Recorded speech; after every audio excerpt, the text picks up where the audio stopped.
Hello and welcome everyone to ElectionSpeakers.com, the place for a unique critique of the important speakers of this 2012 presidential campaign.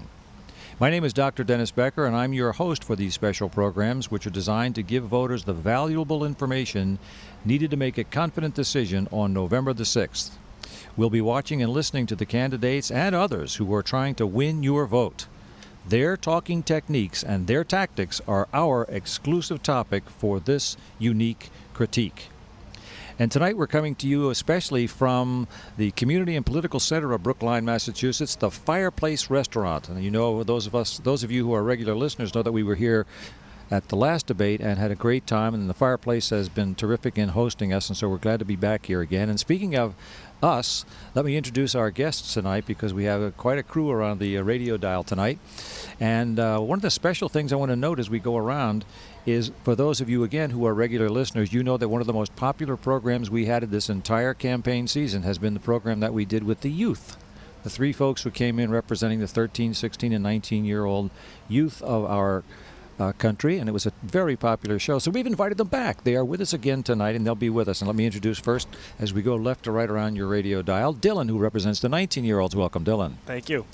Next to Dylan is Ethan Becker, the president of the Speech Improvement Company and the author of the internationally successful book, Mastering Communication at Work. Welcome, Ethan. Hey, it's great to be back again, as usual. And joining us next beside Ethan is our storytelling coach and senior coach at the Speech Improvement Company, Robin Maxfield. Robin, welcome. Good evening, everyone. And Monica Murphy is with us tonight. She is a senior coaching partner at the Speech Improvement Company. And Monica, you'd think I was the one who just got back off of an airplane. You've been away for a week. Where were you? I was just in London for the week, Dennis, and it's been wonderful to watch the how things progress when you're overseas, the perception of American communication. Great to be back tonight. Let's hope you stay awake with us tonight. Do my best. And it's really our delight to have back with us again this week Kellyanne Dignant from the you tell them where you're from. Where do you hear this title, folks? Rasky Bearline Strategic Communications. Yes, Rasky Bearline Strategic Communications. Great to have you back again, Kellyanne. It was terrific last week. Thank you for coming. Thanks for having me. Next around the radio dial are the two folks who represent the 16 and 13-year-old youth of our nation. First of all, there's Kat. Welcome, Kat. Thank you. Which is short for Catherine, correct? Yes. Which would you prefer that we call you tonight, Kat or Catherine? Cat works just fine. All right, Kat. And last but certainly not least, one of the most outspoken 13-year-olds I've ever met, Violet is with us tonight. Welcome, Violet. Thank you. All right. Now, tonight, as you know, we're going to be talking about this final presidential debate. And it was a doozy. I'm sure we're all going to agree on that. Now, joining us also, in addition to the coaches that we have and the guests that we have here at the Fireplace Restaurant in Brookline, we have remote coaches from around the United States and Mexico who will be joining us. And so we have a couple of folks who are tabulating those tweet and Facebook entries. And throughout the course of the show, we'll be letting you know what the scores are and so forth from the judges that we have around the United States and Mexico. Speaking of scores, I'm going to ask Monica Murphy, who is sitting in tonight for Lori Schlaff. Lori is in Chicago tonight and not able to be with us tonight, but Monica Murphy is going to talk with us a little bit about the scorecard that we use. And remember, all of you can download this scorecard at ElectionSpeakers.com. You get the scorecard and, of course, all of the programs that we've been recording since 2004. So, Monica, talk to us about the scorecard we're using tonight. Sure, Dennis. The scorecard is our way to judge our perception of the communication of the speakers tonight. There are 10 dynamic areas ranging from body language, even though it was a small camera shot, what were the things that we inferred from that, to connection of theme as well as vocal variety. You can score 10 points for each category for a total of 100 points per speaker, Dennis. Now, we might add also, for those of you who are listening to us perhaps for the first time, that in all the years we've been doing this and all the speeches we've done and the speakers we've critiqued, no one has ever reached 100. That's correct. And as far as we know, the biggest score, I think, was President Clinton, former President Clinton, last time at the Democratic National Convention when he scored a 92, I think it was. Certainly one of the highest scoring speakers. Right. So this team does not score easily, folks. So you'll notice as we go around in a few minutes, as we get the scores from the coaches, you'll see why and how they scored these debaters tonight. Now, I want to start with Kellyanne Dignant, our special guest from Rasky Bearline. I'll get that name right yet, Rasky Bearline. I should know that. Just give us a general overview. And I want to go around the table quickly, and maybe 10 or 15 seconds. Just tell us quickly how you think this debate compared to the last one that you had, without giving me your score. Just tell us what you think. Was this a better, same, worse debate than the last time around? Kellyanne, we'll go first with you. I think it was better in some ways and worse in some ways. I think the tone was a little bit quiet compared to the last one, certainly, and certainly compared to the first one. It'll be interesting to see the TV ratings tomorrow and how many people were watching football instead. But I did think it was a really good format for the president. He is definitely an academic at heart, and that came out in this debate. So you kind of like this one better than the last one? I thought it went well? I did. It was at times I found myself a little bit glazed over, but I do think that I think that the president was able to do what he wanted to do, and I think it was a tough night for Mitt Romney, to be honest. All right, Ethan, Becker, what do you think? Compare this to the last debate that they had. Okay, well, Dennis, you called it a doozy. I think I called it a dozer. Whoopsie. Don't give us your score yet. I'm not going to give the score.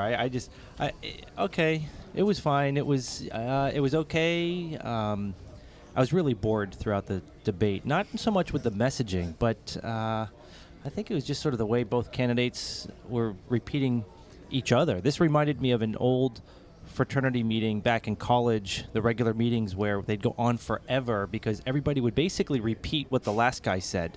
And they're like fighting about it. It's like, okay, does anybody recognize we're all saying the same thing? And I actually see this with our clients these days, so it's kind of funny. Monica Murphy, what do you think? Better than the last debate, or how did you compare this one, just generally speaking? I thought it was better in terms of what the goal was for tonight. I think the goal for tonight was really to help us get a perspective of how these candidates use American power. So I think we were taking a look at character tonight, we were looking at style tonight, and we were looking at things like body language. Even though it was a very small screen and camera shot for them, I think we had to see some great changes in their style and delivery to form our thoughts about whether they were presidential enough. That's a very sophisticated answer. Well, I really impressed. think that had to happen tonight. Okay. Last I week like was your answer. interesting. They were moving around. We could see their whole body. It was engaging. All right, we'll get to the detail later. I wanted a brief remark from you coaches. We speech coaches Good talk luck. a lot. Robin Maxfield, tell us, was this a better, same, worse, different debate than the last time? What do you think? I agree. I don't like Okay, thank you, Robin. Now, I'm sorry. That's nice. Just trying to I control want to these see speech their coaches. whole bodies. That's a huge visual aid for communication. So that was frustrating. Better, worse. I think Mitt did much better in that he didn't have his head, lurched backwards like he did last time. But I'm getting into the details. Yes, you are. Oops. Thank you. All right, we'll get to the detail. We got plenty of time for detail from you guys. I want to hear from the younger folks now. So, Dylan, what did you think? Now, you may have not even seen the last debate, being a college guy, but what do you think about this debate tonight? Interesting? Well done? What do you think, just generally? Well, I didn't see the last debate. Actually, the last Obama I saw was on The Daily Show. But I had President Obama winning the debate tonight. All right, we'll hear some details about that in a few minutes.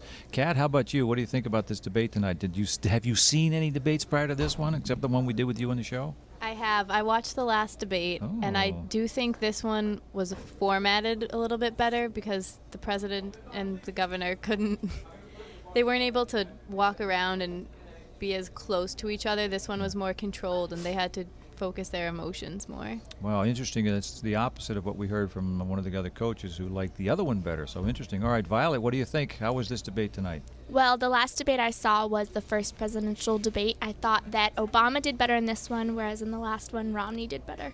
All right, good. Well, we've got a lot of details. You can hear we've got some diversion in the viewpoints here tonight, but let's see how we go. All right. Now, as we get into this, we're going to talk about, remember folks, not about the content. We're talking about process here. This is not a program where we are looking to talk about the what they said, but rather we're interested in the way that they said what they said. So, Monica Murphy, talk a little bit about one of the points that you noticed most of all. What stands out in your mind most of all about the way things were said tonight? Well, in terms of the way things were said, do you mean in terms of voice tone or vocal variety? Which area do you want me to focus in on? Anyone I've you got like. many notes Pick here to anyone. share. Pick anyone. Go ahead. Okay. Well, one of the things I thought was interesting in the way it was delivered was in terms of the language that was used. That was really, really moving for me. I felt every time that we heard the word America referred to as Americans, it was a more inclusive feeling, and I think it rated higher. Whenever we heard one of the candidates use I or we or will as inclusive, it didn't seem to have the same rapport building effect, and I think that all ties into connection and theme, which is one of the things on the report card area. And the more you make the group feel included, the higher the rating. Mm-hmm. So Kellyanne, you've had to critique a lot of these kind of things and perhaps even coached along some of these lines with candidates over the years. Talk about this business of language for just a moment. Did you notice any differences Monica's talking about in the language used by either one of them? I did. I agree with the we versus the Americans, but I also think that it was how quickly the words were coming to them. I thought was really interesting this time. I felt like the president had a much better command of the words, and they were coming to him much quicker, and he seemed to always have the right word for the answer. I felt that the governor really struggled with that. His response time was so much faster, Obama's, versus the last two campaigns, and I do think that added to the credibility of him coming across as more presidential tonight than in the other debates. Again, yeah, and I've also said before, I really feel like Governor Romney has this human PowerPoint thing he likes to do, and you almost feel like when he's talking, he memorized his PowerPoint slides. And it starts with the 5-point plan, but that's when he's most comfortable, is and when that's he's where he's listing concise things. and clear, and I think some listeners really tune in with that, especially undecided voters. They hear a number of points, they're followed by those points, so I think that in some ways builds credibility for him. Now, Violet, before we went on the air tonight, Violet had a little different reaction to that regarding the speed of the speaking that went on. Violet, would you share those thoughts with us? Okay. Well, when the president and the governor, they were answering the questions, Obama, when he was answering, he was hesitant, but for me that was more helpful because I was able to kind of understand what he was saying. But whereas Romney, when he was answering it, he was just kind of speeding through, and he was kind of repeating it in odd areas, and the pattern was just really hard to understand what he was saying, especially for me. I mean, it might be because I'm younger, but I think it's important to just make it as simple as possible, and I didn't feel like Romney was doing that. Interesting. Ethan, how do you come down on this question of language and speed of delivery tonight? Well, I think I have both of the candidates pretty close with speed, rate, pace. The places that I saw the biggest difference between them would be on the scorecard, the wording and organization, and the connection to theme. I have Romney really did not do as well as Obama on these two areas. The organization, Obama simply had more frequently had command of the facts in his mind than Romney did more frequently, because there were times that Romney nailed it, and he would have really strong answers to some questions. Obama just did it more frequently, and with the connection to theme, Obama's theme, in my mind, what I took away, almost every single question, he came back to defining, well, Governor, your point of view is this. And in this type of coaching and this type of when we work with candidates at this level, you've got to be able to define the ethos of the other candidate. If you don't, the news media will. So he had put that in pretty much every single time. Romney did it, but not very often. Robin Maxfield, how do you come down on this question of language and the ability to tell the story, so to speak? Well, I agree with Ethan, and I thought Obama did a better job in that he had a headline for his answer. So he had a very strong, powerful first statement many, many times, much more frequently, in which one that springs to mind is, everything you just said was not true. Very clear pause, and then he would stay underneath that headline and enumerate what fell under it. You've heard this comment now about speed and pausing and so forth several times, and let me clarify for those of you who are hearing us for the first time that part of the purpose of this program is to help listeners understand better, to teach you, if you will. I hate to use that pejorative term, but to teach you some of the things that we look for and listen to as we critique these speakers. And one of the things what made me think about this is what Violet was saying about how fast these speakers talk. When we talk about fast from a speech coaching perspective, there's rate and there's pace. Rate is the speed at which a speaker puts words together. pace, the speed at which a speaker puts thoughts together. And so, Violet, when you were saying that it was coming out so fast, and maybe you couldn't understand it because you were young, I suspect there were a lot of people who had that difficulty. I actually measured the speed of these speakers. Of course you did. Yes, of course I did. And Romney, in the the speed at which you put thoughts together, the time he would give between each thought that he gave was approximately 1/2 of a second, approximately. Obama, on the other hand, as Violet, was easier for you to get. That's because he was giving 1.5 to 2 seconds per pause, which gives people a little bit more time to conjugate, to think about, to figure out what is being said. And the human brain doesn't need a whole lot of time, right, Kellyanne? It does. And what's interesting about that is in the first 2 debates, it came out in both of them, President Obama had more time to speak but used fewer words.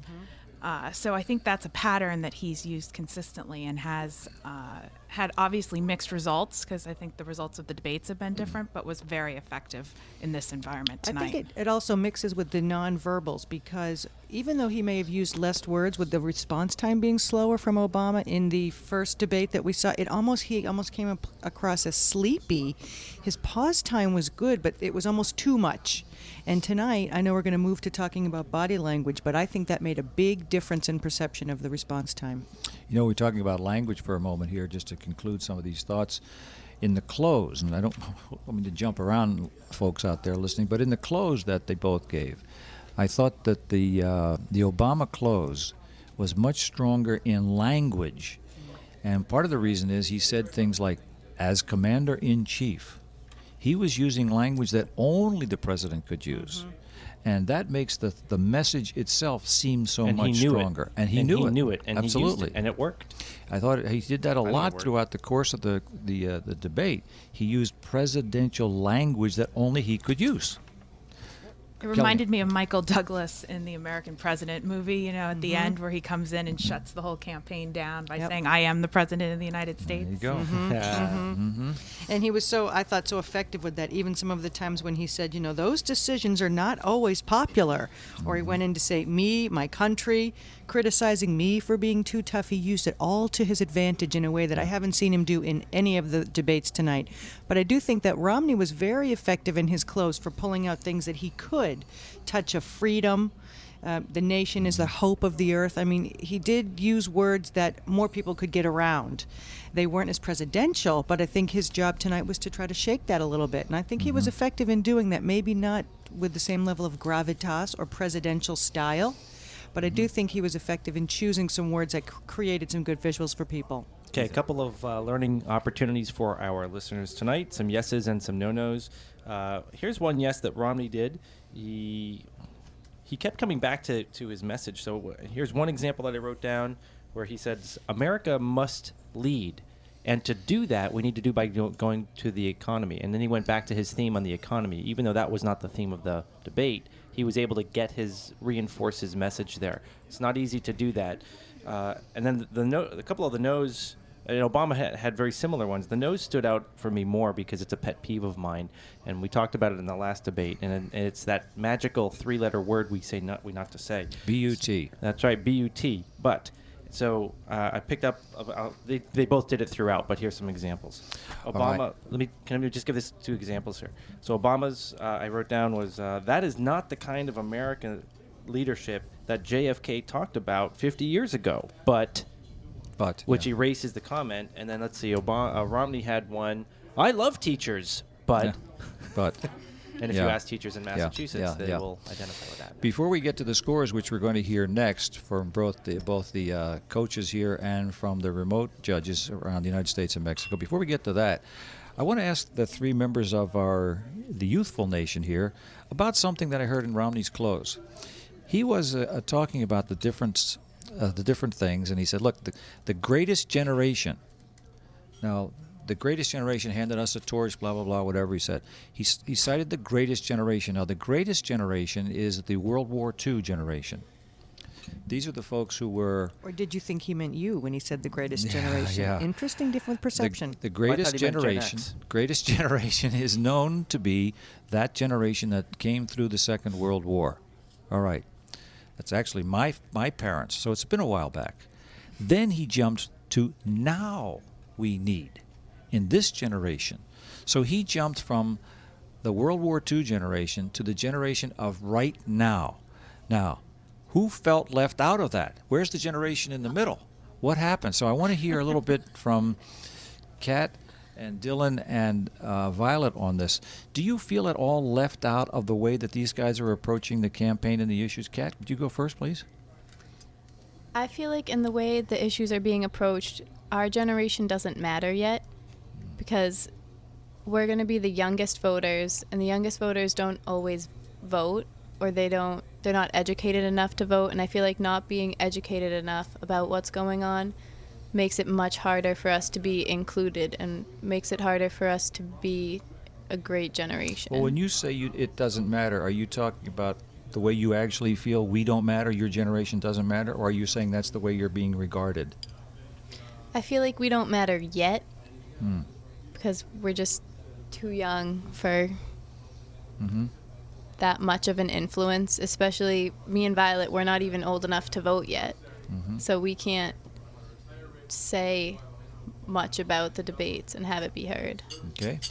Dylan, now not only are you old enough, you vote. So do you feel as though these candidates have addressed your generation or not? I feel like they have. When Obama came on to the Daily Show, that was definitely reaching out. I mean, when he was on the show, people really weren't even really listening to him. It was more when Jon Stewart would ask a question, people would laugh, and then Obama would start and really go off on a talking point, and people would just kind of start their own conversations and stay away from what he was saying. But I don't know. I think this time they played on someone said earlier, like Obama was playing on how he's the president. He would say, when I sit down with this committee or something like that of that nature. Mitt Romney would kind of try to identify with the common man. And I felt like that was how they played to us, just with their appearance. Okay. With what they were saying, people weren't listening, I don't think as much, the younger kids. Violet, do you feel left out? I agree with what Kat said. I mean, yeah. I guess that statement is leaving us out a bit, but I mean, like Kat said, we're not of voting age yet, so the presidents, the president, the candidates. Who will be the president? Yeah, they don't really, I guess, think about us. Yeah, Good. Voting. All right, well, let's look at the scores that we have, and we're going to move around the table here and find out. Now, Monica Murphy, I'd like to start with you, and let us hear the scores that you gave to both Obama and to Romney, and then we'll go to Robin Maxfield and Ethan, and then Kellyanne. Now, remote coaches. And then we'll hear about the remote coaches after that. All right, so Monica. Sometimes the numbers don't always speak the truth, but I will say from the way I scored this evening, I gave Obama an 84 out of 100, with one of the highest numbers being for his connection with listeners. I thought that was outstanding, and he earned a 10. Romney I scored with a 68. And I felt like the highest score that I did give him tonight was related to his eye contact in terms of how he maintained it with Obama and with the listeners and with the use of the camera, better than I'm seeing him do in the last two times. So 68 for Romney and 84 for Obama. Great. Robin Maxfield, what did you come up with from the score out of 100 possible points? Coincidentally, I did give Obama an 84. I scored him high in his wording organization. I thought he did, as we discussed earlier, a fantastic job about responding quickly and in a very powerful, organized way. I gave Romney a 75.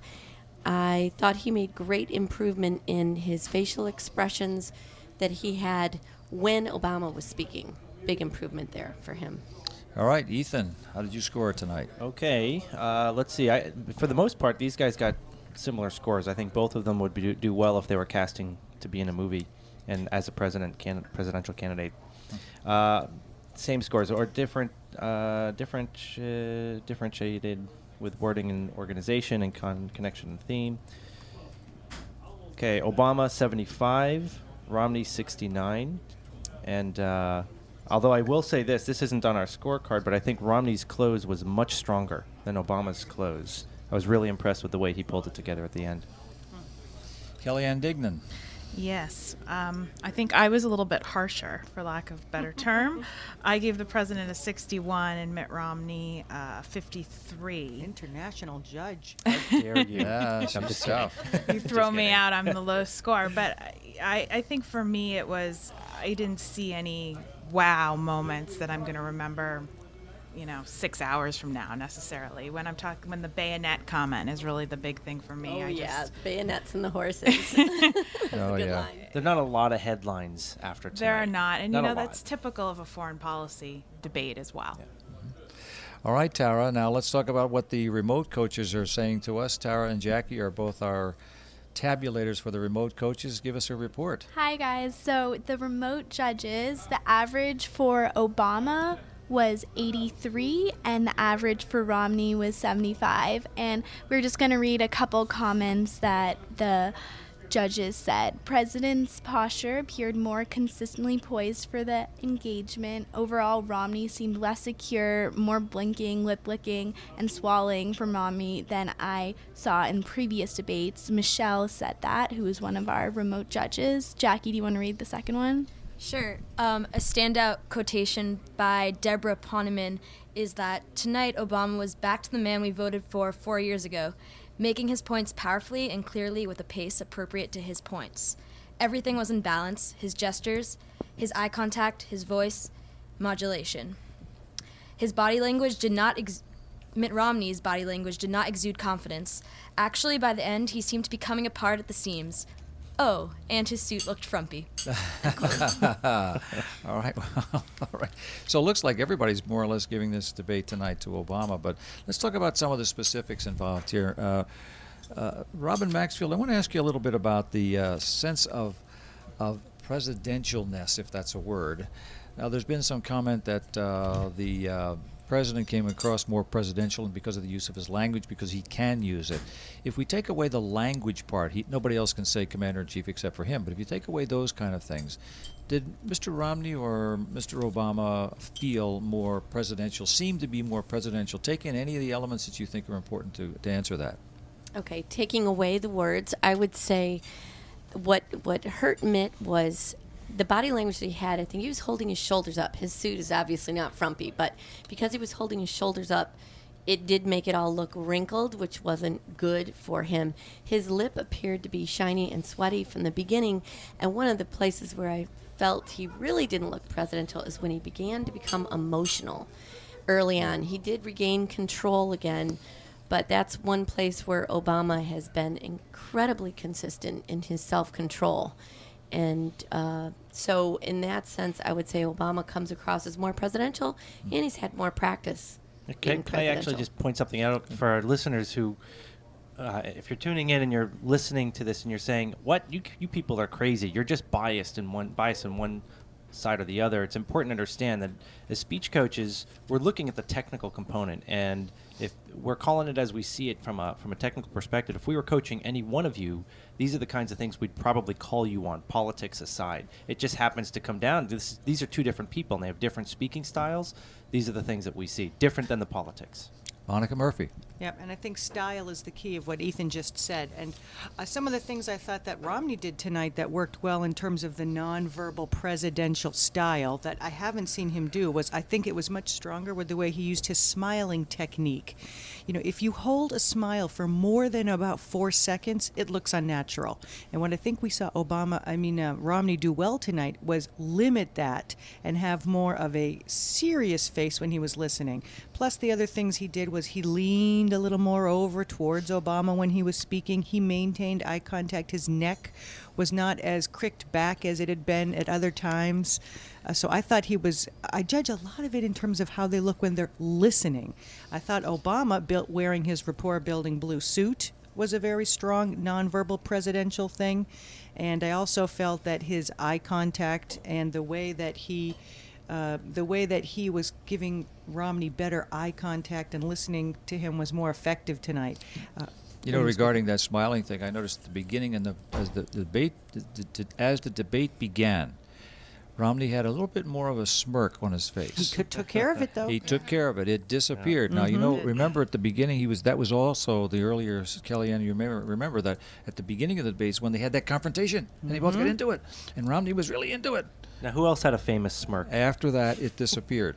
But he tied it in beautifully when he said, attacking me 04, is not the agenda 2000. tonight. I mean, Romney was so strong with that at that exact time where he removed that smirk and was very confident when he said that. You know, one thing that's interesting, though, about style in general is it's always in the eye of the beholder, right? Absolutely. So it's all about how you see things. So to one person, the president appeared presidential and to be using commanding language. Well, to other people, it was when you go to the Apple Genius Bar and your iPhone isn't working and they look at you like you are an idiot and say, what do you mean you don't use the iCloud?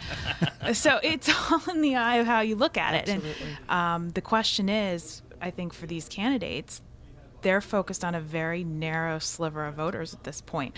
And I think there are people in their camps that are trying to have them tap into a certain style that they think will appeal to that voter. Did we all catch the fact that again tonight, and I think this was every single debate, we did hear Mr. Romney say, I'm still speaking, right? Almost every debate. I've said this comment before, and I have to say it again tonight because I think Romney just talks too much like a CEO. I mean, when he's talking, nobody interrupts you. When you're a CEO, nobody interrupts you when you're the CEO. And when you try to interrupt the CEO, what do they say? I'm still speaking. And that's part of what Violet and Kat were saying before, that speed at which it comes out. This is the way CEOs talk. And I think that's part of the problem he has, both in language and in speed and delivery. He sounds too much like a CEO. And he has 5 kids. You'd think he'd be used to being interrupted. Robin Maxfield. Well, I was just going to say, they don't even have to say I'm still speaking because it goes back to what you said. Nobody interrupts the CEO. Yeah. Period. Yeah. I also got a kick out of Obama's comment when they were talking earlier on about, I'm glad the governor agrees with me, and you can't get your way just by being louder, governor, which is what at that point Obama was trying to do. He's trying to talk over and be louder. Did you also note? I hate to sound biased, but Obama's the only one Romney's the only one who did this. He actually spoke over the moderator again. He's the one who tried to say, no, I. Fortunately, Bob, we're going to talk about the moderator in just a couple of minutes, but fortunately, Bob Schieffer didn't allow him to get away with that. But okay, now let's talk a little bit about the moderator himself. Okay. Dylan, you were watching and listening with us. Did you get a sense that the moderator was in control of this, Bob Schieffer? Yeah, I mean, just aside from the fact that he was much older than both the candidates. What's that got to do with it? He just seemed much more in control. I mean, we were talking before Obama is a little bit was slower, the he's only sounded thing, control. I'd be able But to control this panel here because age is not he the just only see what he thing. just did? He's older than me. He just did that. No, I mean, that was the general sense I got. Was just he was the camera angle from behind the two candidates where he was sitting in the middle. Yeah. I think that summed it up. Kat, what do you think? Did the moderator control this debate tonight, do you think? Did you get a feeling that he was in control, or were the other two were not paying attention, or what? I feel like in most debates, the moderator is always there, but isn't always the most prominent part. Like, for example, in the last debate with Candy, the two candidates argue with each other and just use the moderator to tell them that they're right. For, like, when Mitt Romney was trying to make a point and Obama kept interrupting and trying to get Bob, and he just kept saying, Bob, Bob, Bob. And, just like a little kid. So, like, the moderator, they use the moderator in a way the moderator shouldn't exactly be used. Yeah. So Using the moderators are probably a good way to put it. Violet, what did you think? Did you get a sense that the Bob Schieffer, the moderator, was actually in control of the debate? Well, the last debate I saw, the moderator was completely not in control at all. So, I mean, this time, yeah, I thought that Bob did a lot better job than I saw. Great. Well, glad to hear that. I mean, he'll be glad to hear that, too. I mean, it's because the moderator's been skewered in several of these things. Kellyanne? You know what I think is interesting, and full disclosure, I've worked with Bob Schieffer before, but I think that he does that kind of show. I think that came off. He's used to that format with the types of shows he does in Washington. And I also think he did what Jim Lehrer said he was trying to do. He wasn't intrusive, but he was there and he was present. He didn't let anybody walk all over him. So I think he had sort of the benefit of the last two debates and was able to really keep control but not be intrusive. Tara, Jackie, have we had any comments on this issue, the moderator or the strength of each of the debaters from any of the remote judges? Is anybody out there commenting on either of those kind of things? Not really, Jackie? Not particularly, no. Not particularly. Not from any of the remote judges. Okay. All right, good. Well, listen, we're also we're coming close to the time to finish up our program tonight. So let's get a couple of final points out here. Ethan Becker, go ahead. All right. So for the moderator, I would say I would perhaps recommend a different opening that he used, but I really liked his closing. I thought that was a nice close. And the other comment I took note of is after the debate was over, there was something I saw on the stage that I don't think we've seen in maybe, I don't know, since the 90s perhaps or earlier, which was a sense of sort of collegiate friendliness with the candidates and families shaking hands that did not come across as fake. It actually reminded me of the NBA after the playoffs are over, where you see these players aggressively going after each other, and afterwards they're all hugging like, hey, what's up, man? And it felt a little bit like that. We couldn't hear it on the stage. And then they went back into the formal shaking the hands. I'm with my wife now. This is formal. But for a brief time, they were taking pictures, and it just felt like Americans hanging out. And that, to me, I really, really liked that. Was my favorite part of the debate. the ending when they were all finished. Oh, for more reasons than one. No, I'm just kidding. No, but it felt good. It felt, because that's what, to me, that's that American story of like we can have completely different ideas and battle it out and still shake hands and take pictures and so forth at the end, and nobody shoots anybody. Yeah, it's one of the things that I mean, I know we're not going to talk about content, but there was a comment made about Arab Spring and what's going on with Arab Spring and how disruptive it is and so forth. And listen, that these folks are creating a democracy, and democracies are messy, and we are a role model in this country, it seems to me, for how democracies work. We can have disagreement and still not be disagreeable with one another, whereas in the Arab Spring they don't know how to run a democracy. So we see a lot of bloodshed and a lot of disruption, but we don't want to talk too much about comment here. So at any rate, we just want to get some more speech coaches in there. Yeah, if you're interested to be a speech coach, let us know. Teach them to talk. But Monica Murphy, you had mentioned something before the show that we didn't get a chance to talk about, that this idea of pivoting. Would you explain what that means to our listeners? Because it happens several times in the show. Just explain what that means when a speaker pivots. Sure. By pivoting, that's a technique that's often used when a question is asked and the person receives the question. They begin to answer with a sentence that sounds like they're addressing the question.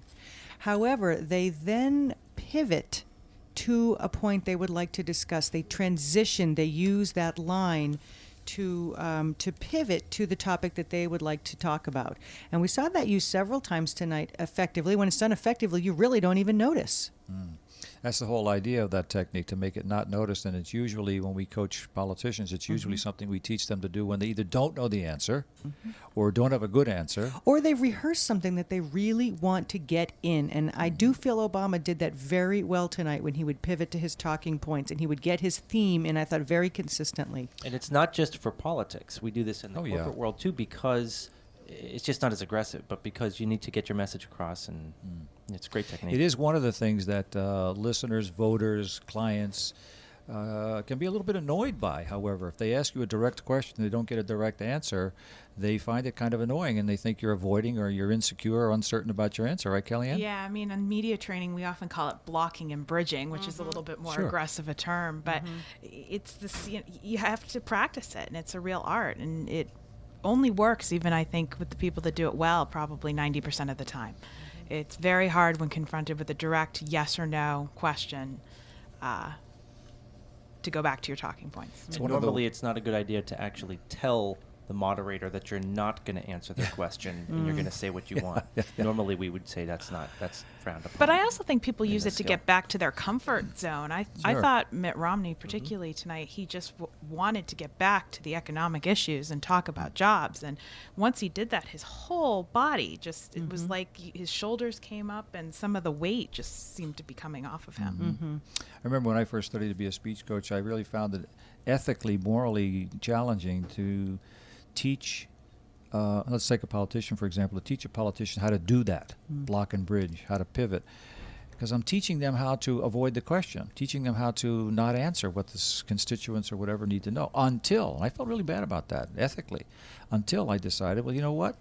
I'm also going to coach the reporters how to ask the question. I was going to say, ask better questions. The other thing to keep in mind, You the learn how other to thing to ask the keep in question. mind is that a lot of the questions, in fairness, when you look at the questions that are asked today, a lot of times the genesis of the question has a lot less to do with what sort of the people are interested in, and it has way more to do with what's going to evoke an emotional response so our ratings go up. And the politicians, whatever the campaign, whatever the side, they have ideas, visions, concepts they want to get across. The reporters don't care about that. I highly doubt that most reporters go around and poll all of the people that live in their community to say, what kind of questions do you want to know? They say, what's going to get you? What's going to get emotion and get you? And so the politicians should learn how to say, I'm going to answer what I see is important, because if they're doing their job, they are representing people, as opposed to the reporters who are often representing the sales department, applying pressure to them to get the ratings up. So that's not a soapbox. That's just that's the No, system. It's just the way it works. That's the way the exactly system works. right. Well, this is the way Sadly. the show works too, folks. Are there any final comments for anybody here on the panel before we close out for maybe for the season? We'll probably be back with another show on ElectionSpeakers.com to critique the whole season. But at this moment, this is the last debate. Anybody have any final comments before we leave this program tonight?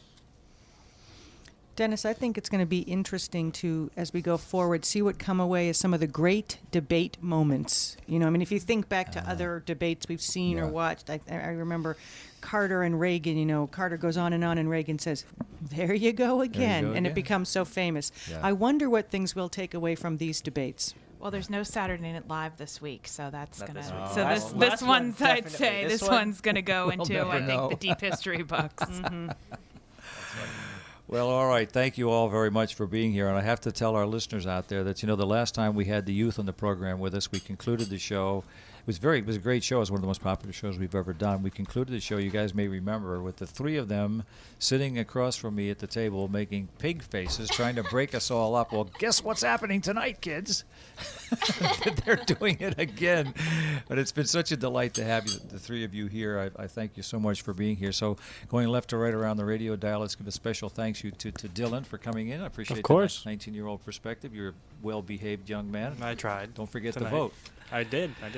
Ethan Becker, President of Speech Improvement Company, thank you for coming in and being with us Glad to tonight. be here. Robin Maxwell, Senior Coach and Storytelling Coach, thank you for being here. What? Can't hear you, Robin. Maxfield. Did I say your name again? She My. said, "Always a Did I do pleasure, that again? Dennis."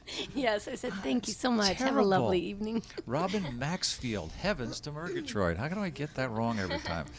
Well, Monica Mahoney, what do you think? Oh, no. Time to sign off, but great to be here, Dennis. Did we note that it's late at night that we're recording these after the debate just happened? Right. Well, you can probably tell. Kelly Dignan, thank you very much for being with us. Thank you I for having appreciate you. me. It's been great having you with us twice, and we'll see what happens next season around. And a little Kat and Violet over these are the cutest things. If you could see what's going on at this table right now, folks. But Kat and Violet, thank you both very much for being with us and participating. It's been just great. And of course, Jackie and Tara, thank you very much for doing the work that you've done with the remote coaches. We couldn't have done it without that. So I really appreciate that opportunity to have you folks part of the show, and all the remote coaches. We want to thank you so much for participating and giving us the great insights that you have around the country. And it's been nice to notice that everybody, even the remote coaches tonight, agreed on the score. So it looks like we've all done a pretty good job with it. And finally, we can't leave out our engineer, the guy who keeps us on the air, gets us on the air all the time, Stefan. Thank you very much for all the work that you've done, keeping us here and making us all sound as though we're professional. Of course. We appreciate that. Oh, my goodness. All right. Well, Before we get in any further trouble, I have to say to all of you, thank you for listening, and that's all we have time for on this edition of ElectionSpeakers.com. We'll be back with you, we hope, with more unique critiques of these important speakers in this presidential campaign, and soon, we hope. We're not exactly sure how long that's going to be, but I think in the next few days we'll be recording a final program to let you all know what we think about how the campaign and the debates went, and all the speeches that we did for Republican and national conventions as well. But until we do that, thanks again to all our coaches and our guests. And until the next time we see and hear and talk with you, this is Dr. Dennis Becker saying thanks for listening and bye for now.